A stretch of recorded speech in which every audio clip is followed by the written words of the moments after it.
최근 미국 30년물 국채가 5%가 넘어가고 있습니다. 또 한국 10년물 국채가 4%를 가뿐히 뛰어넘고 있습니다. 한동안 듣지 못했던 스태그플레이션의 위험성이 대두되고 있는데요. 그럼 왜 주식시장은 금리 인상을 그렇게도 싫어하는 걸까요? 역사를 보면 미래가 보인다는 말이 있죠. 그래서 오늘은 21년도 코로나 유동성 버블이 터지면서 미국 금리가 제로금리에서 5.5%까지 올랐던 금리 인상 기대의 주식시장을 살펴보겠습니다.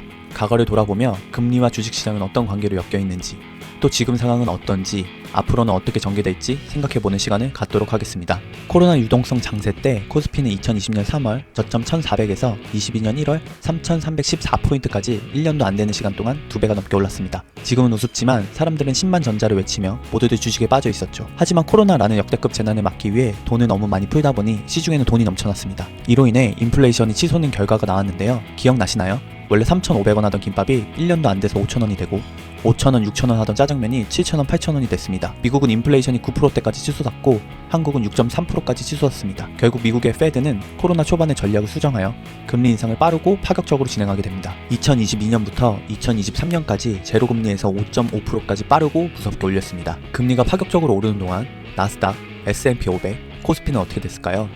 나스닥은 고점 대비 마이너스 34%, S&P 500은 고점 대비 마이너스 30%, 코스피는 고점 대비 마이너스 35%가 빠졌습니다. 그럼 여기서 의문이 하나 있으실 것 같은데요. 주식시장에서는 금리 인상을 왜 이렇게 싫어하는 걸까요? 예를 들어보겠습니다. 가상인물 A씨라는 사람이 만약 1,000억이 있다고 가정을 해볼게요. 1,000억이라는 돈은 큰 돈이기 때문에 자산 배분은 꼭 해야 합니다. A씨는 원래 주식 50%, 부동산 30%, 채권 20%를 가지고 있었습니다. 그런데 금리가 빠르게 올라서 미국 10년물 국채가 5%까지 오른 겁니다. A씨는 원래는 채권으로 1%의 이자도 못 받았었는데 1년도 안 된 사이에 기존 금리의 5배가 넘는 이자를 받을 수 있게 된 겁니다. 이때 A씨는 어떤 생각을 하게 될까요? 안전한 채권에 자산을 더 넣고 싶어질 겁니다. 여러 나라의 연기금 운용처들은 몇백, 몇천억이 아닌 몇십, 몇백조를 가지고 있는 곳들이 많습니다. 위험하게 7, 8% 먹는 것보다 안전하게 5% 먹는 것을 선호하는 경우가 많습니다. 이외에도 주식시장이 금리 인상을 싫어하는 이유가 여러 가지 있습니다만 오늘은 큰 틀에서 이해하기 쉽게 하나만 말씀드렸습니다. 최근에 미국뿐만 아니라 유럽, 일본, 그리고 한국까지 인플레이션으로 금리 인상을 해야 한다고 말하고 있죠.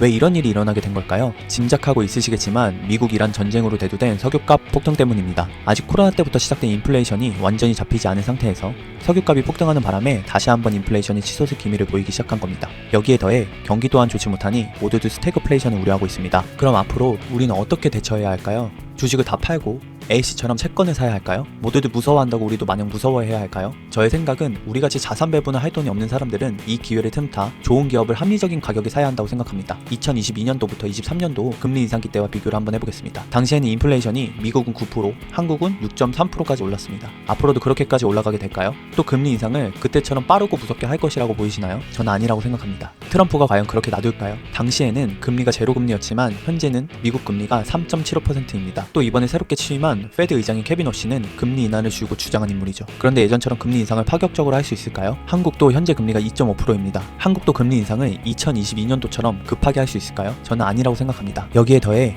AI 혁명으로 인한 데이터 센터 투자는 아직도 화랑입니다. 아직은 댄스를 멈추고 슬며시 빠질 단계는 아니라고 봅니다. 다만 주식시장은 불확실성을 제일 싫어합니다. 특히 금리 인상을 너무나 싫어하죠. 그렇기에 철저한 분할 매수와 밸류에이션 계산을 통해 혹시나 물려도 장기 투자할 시 큰 확률로 먹을 수 있는 기업에 투자해야 합니다. 모두가 환호할 때 떠나고 모두가 겁에 질릴 때 매수할 수 있는 용기를 가지셨으면 좋겠습니다.